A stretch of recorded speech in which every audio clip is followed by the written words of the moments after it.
পৃথিবীর সবচেয়ে ভয়ঙ্কর জায়গা যদি একটা গোলাকার আগুনের বেল্ট হয়, যেখানে প্রতিদিন 50 থেকে 100টা ভূমিকম্প হয় আর জমা হয় বিশাল বিশাল বিস্ফোরণের শক্তি। এই জায়গাটার নাম হলো দি রিং অফ ফায়ার।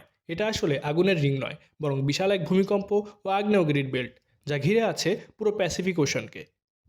পৃথিবীর প্রায় 75% সক্রিয় আগ্নেয়গিরি এখানেই অবস্থিত। বিশ্বের প্রায় 90% ভূমিকম্প ঘটে এই এলাকাতেই। এখানে প্রায় 40,000 কিলোমিটার লম্বা আগ্নেয়গিরির চেইন রয়েছে। পৃথিবীর সবচেয়ে গভীর সমুদ্র খাতগুলোর অনেকগুলো এখানেই অবস্থিত। ইতিহাসের সবচেয়ে শক্তিশালী ভূমিকম্পও এই বেল্টেই ঘটেছে। এর কারণটা লুকিয়ে আছে পৃথিবীর ভেতরে। টেকটনিক প্লেটগুলো যখন একে অপরের সাথে ধাক্কা খায়, একটি প্লেট আরেকটি নিচে ঢুকে যায়, আর তখনই তৈরি হয় আগ্নেয়গিরি এবং ভয়ঙ্কর ভূমিকম্প। জাপান, ইন্দোনেশিয়া, চিলি এই দেশগুলো এই বেল্টের ভেতরেই অবস্থিত। তাদের জন্য এটি প্রতিনিয়ত ঝুঁকির জায়গা।